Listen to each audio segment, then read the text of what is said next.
Guess who's back? My hair honestly looks so homeless. What is going on? And what I'm going to do is I'm going to give you all the tips on becoming a mum. If you want any unsolicited advice on how to be a mum, coming from a first-time mum who still doesn't really know what the fuck she's doing, then you're in the right place. Just to preface, a lot of this information is obviously based on the fact that I am a single mum and I have raised my baby so far with like little to no help, because I've lost contact with family. I have a few friends, but like obviously I've not left him with friends yet. The only person he's been left with is his dad or his nan on his dad's side. First of all is listen to your midwives, because I do think I ignored them. I ignored them. I'll straight ignore them, I'll admit it. They said to me, they were like, Sienna, you need to sleep in the daytime. Like, babies don't know day and night. Like, they normally are actually nocturnal, and they very much are nocturnal at first. Like, I don't know, some babies I guess just kind of get that groove quite quick, or they just sleep longer stretches anyway. But my baby was up all night. I mean, like literally like every half an hour at least I was up, and that was in the first 2 to 3 weeks. It was so constant, just on. And I would please have naps in the day, because my baby, at least, he would sleep a bit more, like a couple more longer chunks in the daytime. Electric rocker. I only bought this a couple of weeks ago, but I wish I had it for so much longer. Basically one that rocks back and forth, so forward to back, not one that goes side to side, because I mean, every baby, and also every baby is so different, so the advice that I give might not even apply to your baby, but he doesn't like apparently a side to side one. They have one at his dad's house and he apparently just doesn't like it. So babies aren't as delicate as you think they are. Also, sometimes to get this boy to sleep, you have to rock him. Frozen meals. I'm not joking. Air fryer, buy an air fryer. I didn't have an air fryer, I think, till I was like, at least I think 6 weeks postpartum.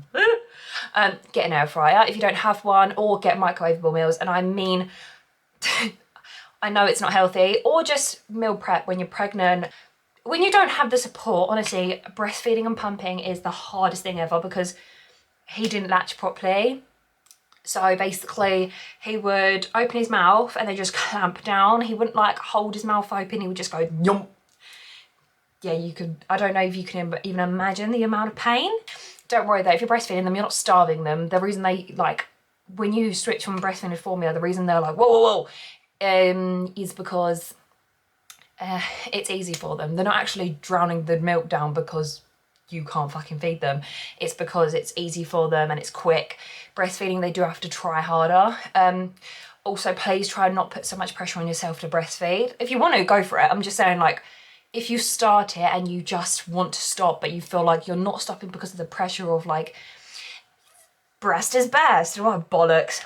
Okay, maybe breast has like nutrients, and I will say the good thing about breast is like you can use it for like, say if they had like gunky eyes, you can use it in their baths, you can use it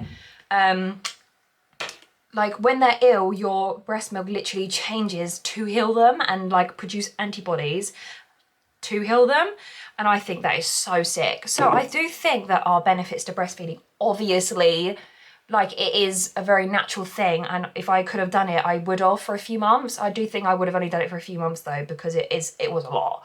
Like, it is a lot, and obviously it's so demanding. You can't really, once you're in that cycle, unless you want to pump, you are kind of stuck.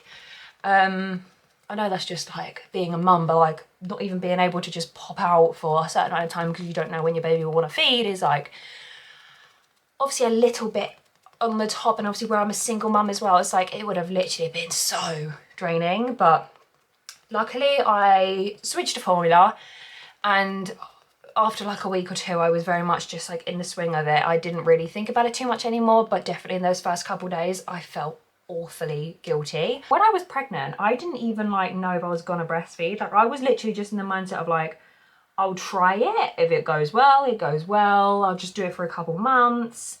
And then when I actually tried starting, the emotional toll it took over me, because I like just wanted to be able to do it. Oh my God, it's all hormonal. You cannot predict a single thing when it comes to postpartum and how you're gonna feel. Like, You have no idea until it happens how you're going to feel about something.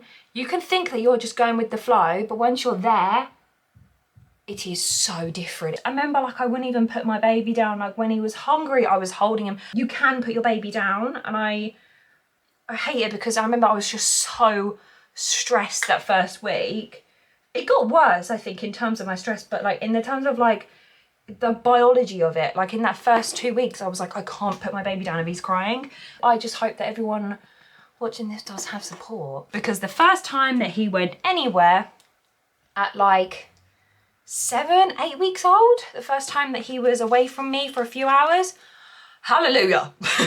That's all I'll say. And also don't feel bad like setting boundaries with people. Oh my God, because this kind of links into it. Like if you don't want someone to have your baby, you don't need someone to have your baby. But I will say it's very natural to give your baby to someone and then sit there feeling like a piece of you is gone.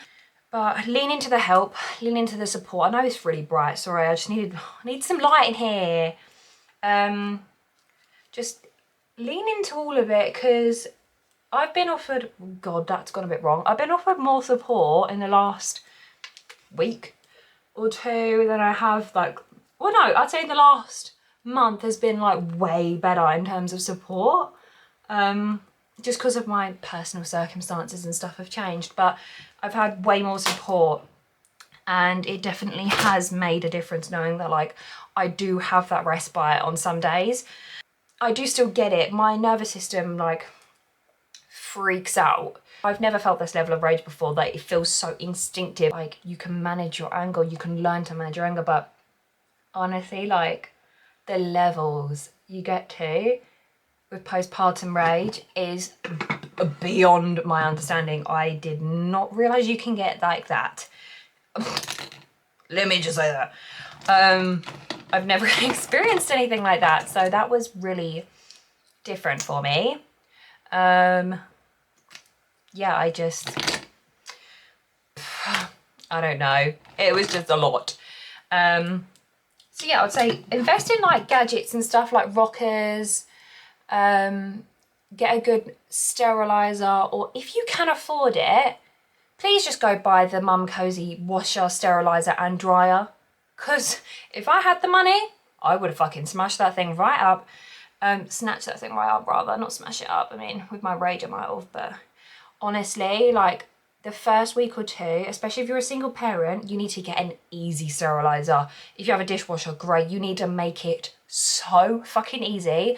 I only had like 4 or 5 bottles at that point, so I was going mental. I was trying to wash pump parts because I thought you had to wash and sterilize them after every use. I was washing them and sterilizing them like every few hours, and bottles were on rotation because they feed every 2 to 3 hours.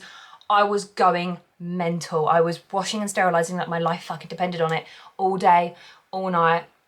Obviously, like I said, I couldn't keep up with the pumping. Like I physically couldn't keep up with the schedule of it. So if you do solo parent, or you're going to be solo parenting, and you know that you're not going to have help at night, especially, please, for the love of God, buy gadgets that make things so much easier. Buy a prep machine. And also the prep machines, I know people get a bit funny about it, but the new prep machines are a lot better. It's the old ones that used to like, the Tommy Tippy old prep machines where like the filters and stuff. Whereas I think with the new one, you can just change the filter anyway. Like you can clean it out and stuff. Whereas I don't know if it was with the old one, it was like hard to change or you couldn't change it. I've just made bottles and use the fridge method. Some people don't use the fridge method, but I swear like I don't think, there's nothing actually wrong with it though.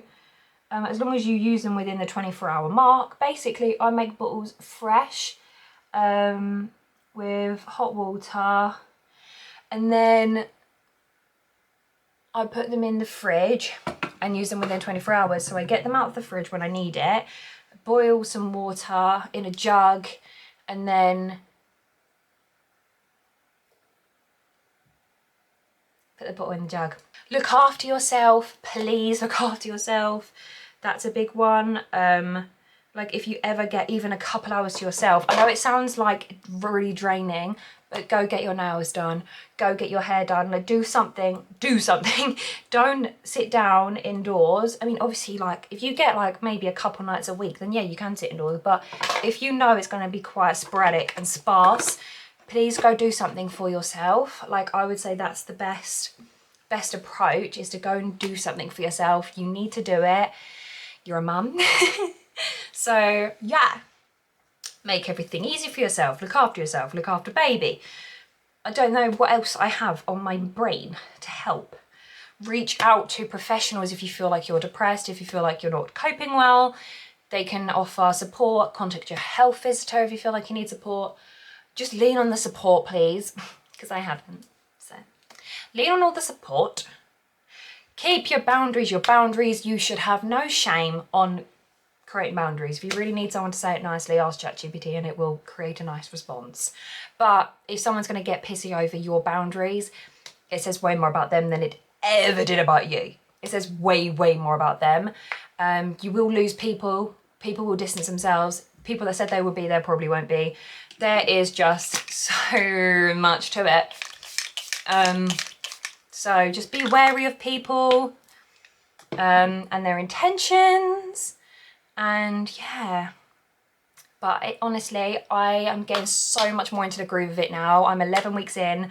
And I am just in love with him. I mean, I always have been, like, I adore my child.